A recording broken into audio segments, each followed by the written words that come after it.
I've covered this personal fears. I've covered this different types of fear here. But I want to talk about cultural DNA fear, because this was the piece of evidence that I found which led me to be able to plot fear against levels of democracy. I took basically the work of Hofstede, who had different ways of measuring power distance, collectivism versus individualism, etc., etc. I don't want to go into the detail of this right now, but I used his data in order to calculate the level of cultural DNA fear in the group of 50 nations that he had data for.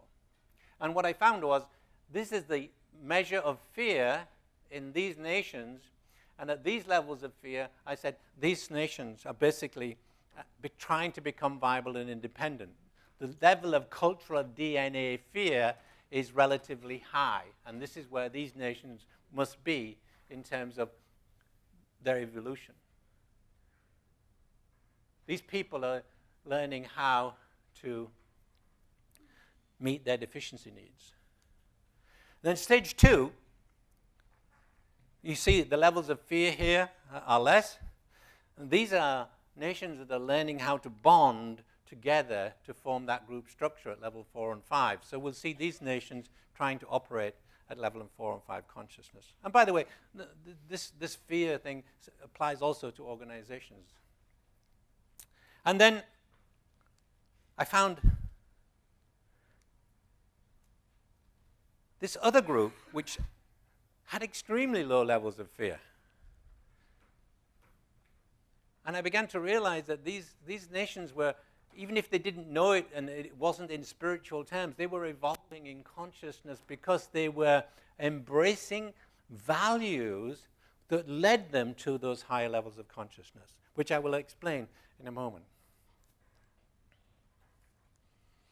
So here is the plot of the democracy index, which is a measure by the Economic Intelligence Unit.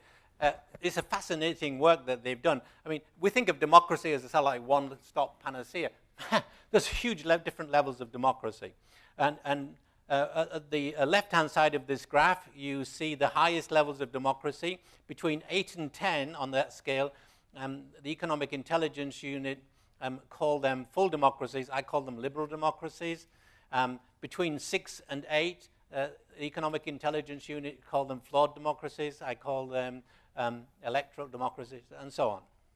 But what you see is high levels of fear, pretty plateau-like, until you get to the highest stage of electoral democracy, or the beginning of liberal democracy. And what you see there is fear begins to descend. Now, when you let me just take that group in the liberal democracy, and we plot the level of fear against the democracy index, we can see that democracy improves and continues to improve by the amount of fear that you can reduce amongst the people of the nation in the cultural DNA. So that now becomes an interesting goal, because it leads us into development as the evolution of human consciousness, because human consciousness evolves to the extent we can reduce fear in our lives. Fear versus Human Development Index. As the Human Development Index measured by the UN increases, the level of fear also goes down. All of this is in my book, Love, Fear, and the Destiny of Nations. So what do we see? The nations with the lowest levels of cultural DNA fear tend to be rich. They've achieved a level of income per capita that allows people to satisfy their deficiency needs, their psychological, physiological, and emotional deficiency needs. They're egalitarian. Tends to be equality. And people feel cared for and safe. And because they feel cared for and safe, they have low levels of fear. Nations with the highest levels of cultural DNA fear tend to be poor because people have not been able to satisfy their deficiency needs. If you have a deficiency needs, survival, relationship, self-esteem, you'll stay focused on that because the way that the human brain and mind is constructed is that we're constantly surveying the horizon for anything that might be a threat. And as soon as we do that, our whole consciousness focuses on that. That's how we're constructed.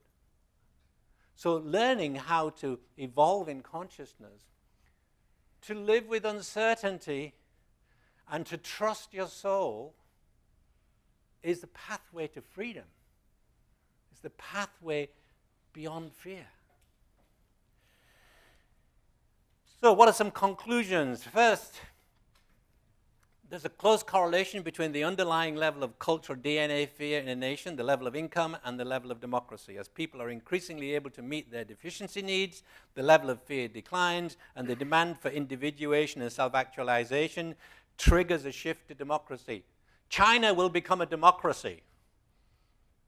It'll move into an electoral democracy first, but because it's been such an economic power engine, the level of income has increased, income per capita, people will begin to demand freedom and the opportunity to express who they are. Secondly,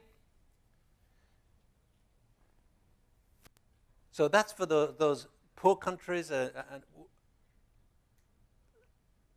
It's really about beginning by eliminating poverty and increasing education.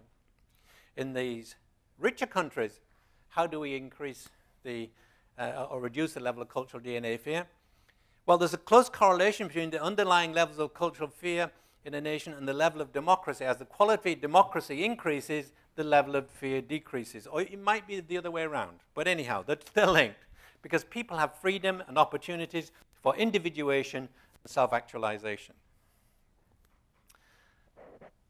And so that's where we are, in a sense. But every nation is a crucible of consciousness. Every nation, the cultural DNA places people at a particular space on this evolution. And so the only way that we're going to evolve human consciousness well, not the only way, but one of the ways we evolve human consciousness is working nation by nation. But what we will find is that in each nation, there will always be groups of people who've been able to manage to master their deficiency needs, get an education, want freedom and opportunity. And that's what we're seeing operating around the world now. And so those people, if they're living in autocratic regimes, will begin to find the courage to individuate because their souls will demand it.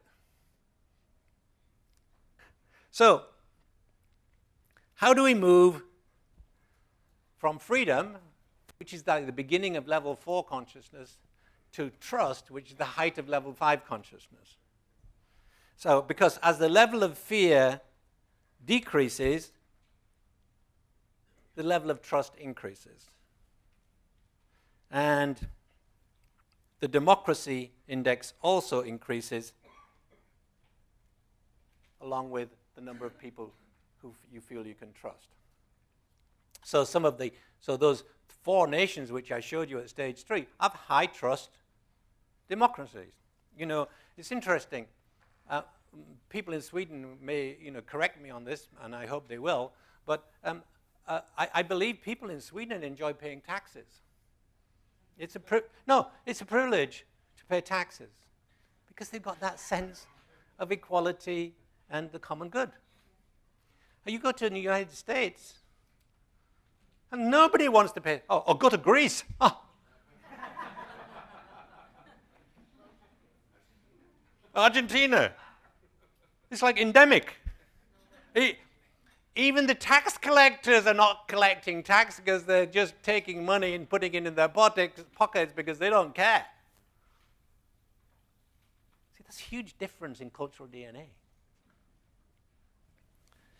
So, moving from freedom to trust, and I cover this in the second part of my book, Love, Fear, and the Destiny of Nations, I put forward this idea that there are stages to the development of trust and this applies, I think, to not just to nations, but to everything, but I talk about the application to nations.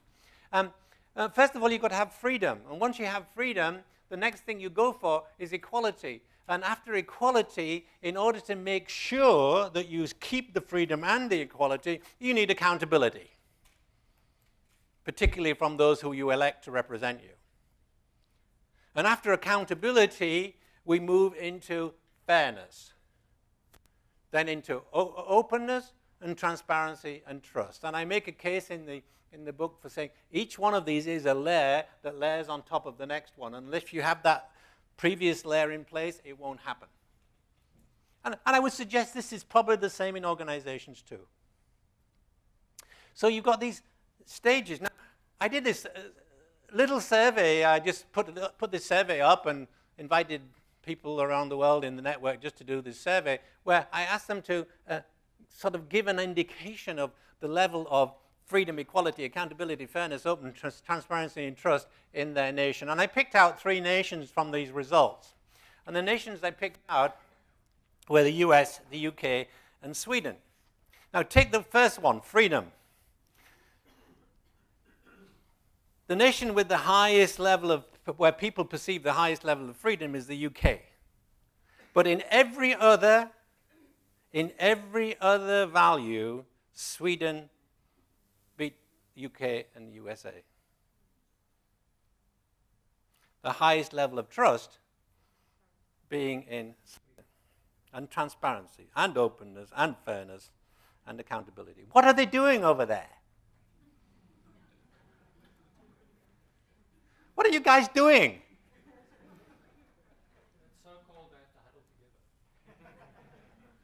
So, I found this fascinating because it actually, it correlates with all sorts of other data.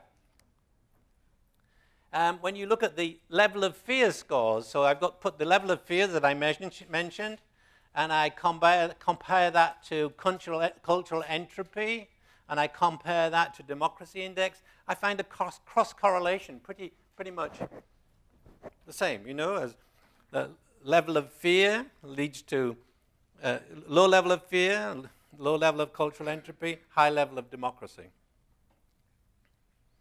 So I began to make the link between the fact that if you can reduce the fear in a nation, what we're actually talking about and measuring is cultural entropy. It's the degree of dysfunction in the nation. So we now have a proxy for measuring fear. And that proxy is cultural entropy and the number of matching personal and current and desired cultural values. But fundamentally, and this is so important, to remember that the primary reason that democracy came into existence was to curb the domination, power, and excesses of the ruling and governing elites. That's why democracy came in. Because the ruling and governing elites, once they were in place, didn't want to relinquish that, and they ruled by fear. So we have to, if we fail to be vigilant on this matter, if we fail to institutionalize the value of equality, we will not see democracy flourish. We will slow down both the spread and the progress of democracy and revert back to authoritarian governance. And so I did this little chart here where on the left I've got high freedom and low freedom, and then low equality and high equality. So in a high freedom country where you have low equality, you get anarchy. That's some of the failed states. High levels of freedom, but absolutely low equality. If you go into high equality and high freedom, that's where you find democracy. Now, what that led me to point was to realize that even in our so-called democracies, according to the Economic Intelligence Units, there are 26 nations that are in this liberal democracy range, but they're all at sort of different levels. That even some of those nations for me are not democratic nations. Like the country I live in, the United Kingdom, I don't believe is democratic. I don't believe the USA is really democratic. It's not fully embraced that. And you see that if you go back to, let me quickly go back to this accountability. If you look at accountability, it is the lowest score for the USA and the UK. Because there is no accountability for freedom and equality in those countries. There's no accountability for the freedom and equality. It's still, I mean, even in Sweden, it's the lowest, but it's so much higher than anywhere else. So we have to make our leaders accountable for freedom and equality. And the problem is that even in our so-called democratic nations, once you become a leader, a political leader, you get carried away with the level 3 trap of power. And you forget about the next levels of consciousness. And that's why the Economic Intelligence Unit actually demoted Italy and France from being a full democracy to a flawed democracy 2 years ago. Because of their presidents, who did not survive, by the way. So the danger in democracy is that the new leaders of our so-called democratic nations regard themselves as new elites. They're the new elites. And once you've made it, man, you've got a chauffeur-driven car, you've got these people running around, everybody's in the nation is listening to the next word you're going to say. Man, I mean, that's power trip, if there ever was one.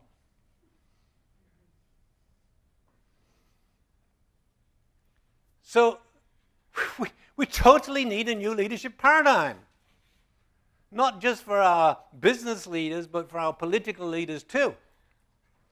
And that's what I tried to enunciate in this book, this website, and all of the learning modules that I put out with this.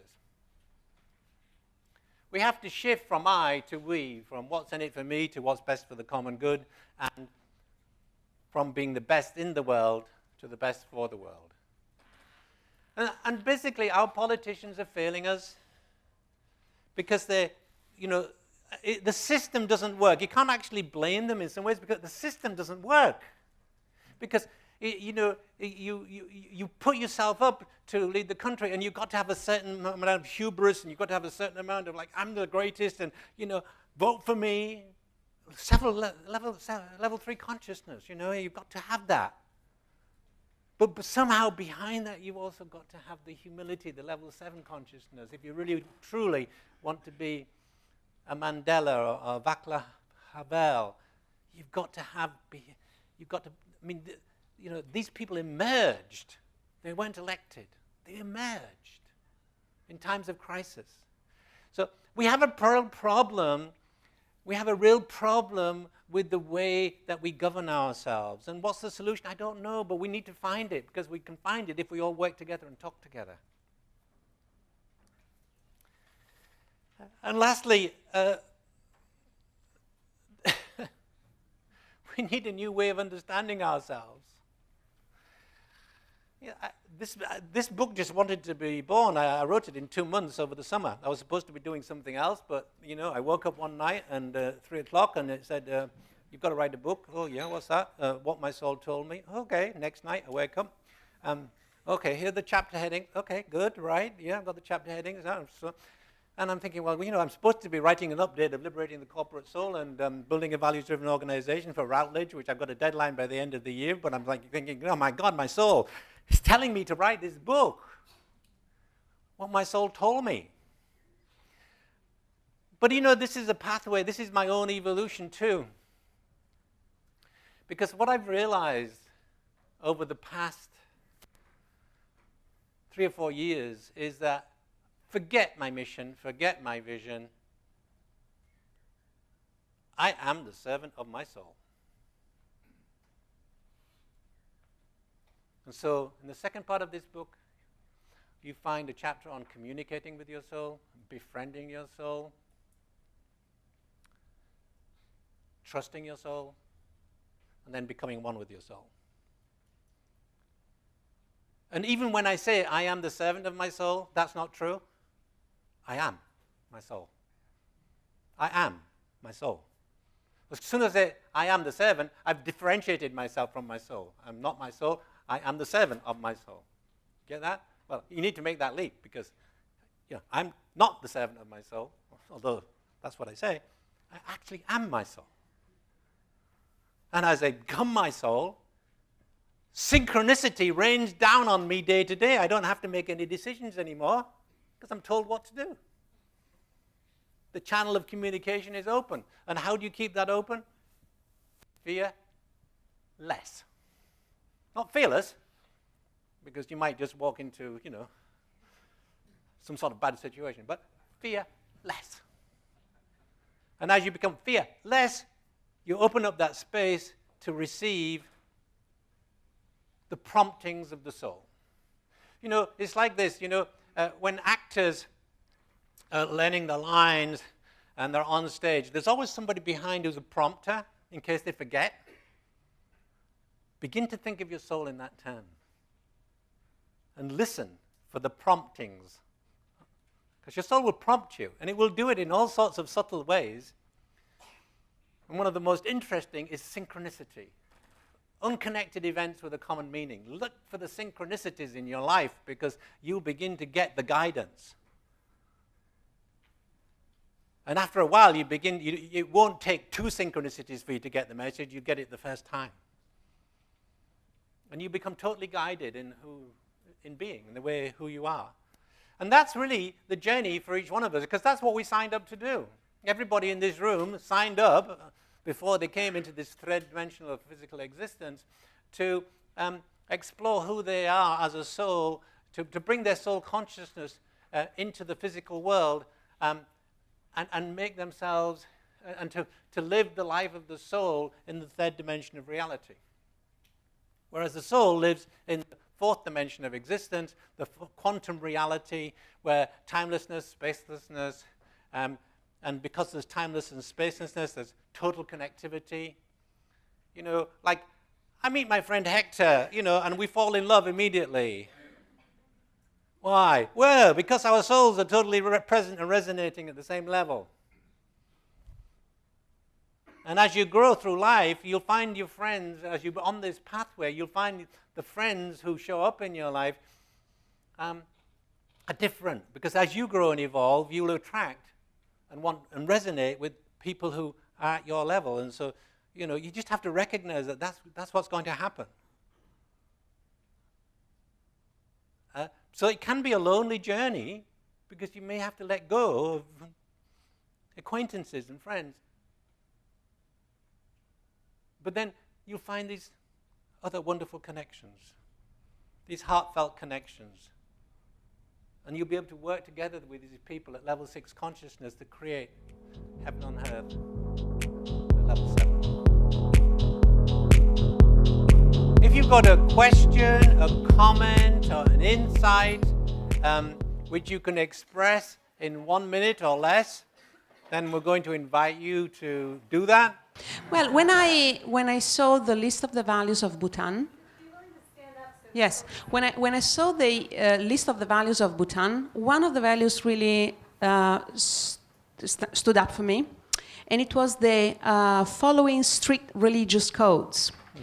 And I wondered, what is the boundary between a positive value of following religious code and a potentially limiting value of following the codes of religion when those religions enforce the codes with fear? Yep, totally got your question, and it is a really interesting story attached to that. Because,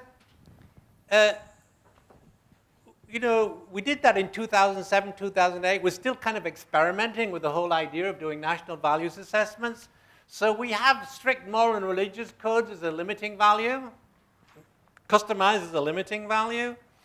And so we do the assessment, and we get it in the current culture, okay.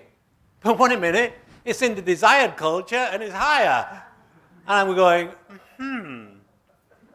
maybe we ought to revisit how we customize this value and make it a positive value. So we did that and redid it, because we began to realize that, what did we know? We weren't even doing the survey. It was somebody, a third party, doing the survey. And we began to realize that, that was a mistake. So since we had the data, all we had to do was change the sign. positive to limiting value to positive value, and that was what finished up as the result. And that was actually the way it is. We might have chosen other words, but that's what we chose in that particular context. But it was a great learning for us in that. Because the initial idea was that strict moral and rigid codes could be really limiting, but actually it turned out to be quite something different. On the plane here, I read some great words from a man named Richard Barrett. And I remember them saying something along the lines of, people need a story. And I couldn't agree more as a marketer. People won't remember, bullet points in your brochure, but if you tell them a good story, they'll be able to accurately tell that to others. And so it came to me in terms of what can the CTT network do is always thinking sort of as a guerrilla marketer and using channels that are out there. I wonder, can the story of the pyramid that you've created be told in such a way that it could be almost like a religious tract that could be handed to larger corporations, so those conversations can bubble up from the bottom and be forced to go up into the executive offices to do some guerrilla marketing? The story of the levels can be told in 1 minute, and so we've been thinking about that. What's the story behind that? So, that's part of Phil's the inspiration that he brings. I put out the basic model, and then everybody else is like, "Oh yeah, we could do this, we could do this, we could do this." It's fantastic. I love it. Put it on a keychain, yeah. But anyhow, it's available. It's on YouTube. Hi, my name is Jonathan. Our group sort of looked at that second question, and what we agreed on was that we need something a bit more kind of visionary and inspiring than consciousness is about. What was it? Maintaining equilibrium, and that's very academic. So, how does the CTT network or this group of people have some kind of collective vision, and how do we keep in touch with each other on an ongoing basis to develop that vision? And for me, it becomes a network of interlocking relationships and people around the world, which could be very powerful. So maybe I'll put that out. Is there a way that after this workshop, after this seminar, that can happen, even for people who are not necessarily CTT trained practitioners and so on? Thanks. Okay, I've asked Tor if he'd say a word about that, and he said no. Okay, well, the truth of the matter is that we are, we're looking beyond the hub and spoke model that we've been operating with for the first 12 or 13 years of our lives into a much more distributed model of how we operate, and we're in the middle of exploring all of that, and exactly along the lines that you're suggesting. So watch this space. We're definitely, we're all just becoming nodes. Every person in the network is a node. Every member of the organization is a node, and we're all just nodes talking to each other. And we want to create that in some way. And if anybody's got any ideas to help us, they should speak to Tor. Stand up, Tor. He's kind of leading that whole effort here, there. Okay. Richard, Arnold Smith is my name. A question and maybe a concern as well is, how do we prevent your very valuable system of values from being interpreted in a linear way? And let me give you the reason why I'm asking it.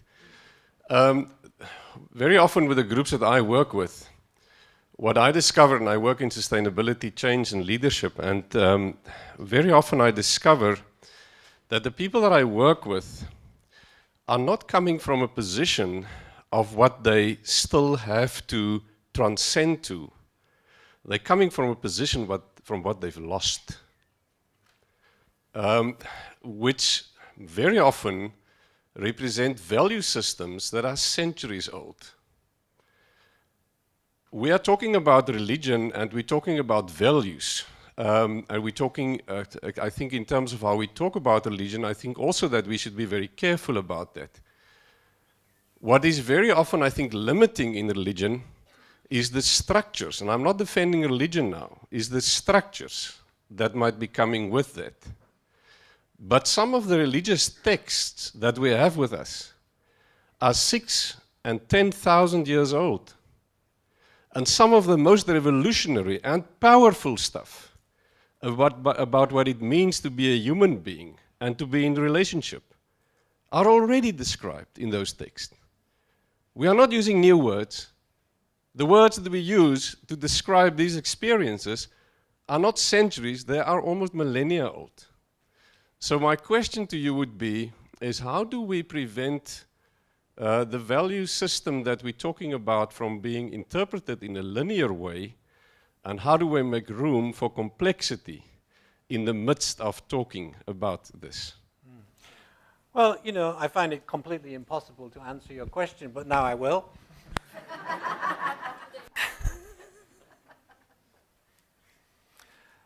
I think the first concept that is really important is what I call verticality, that evolution is happening.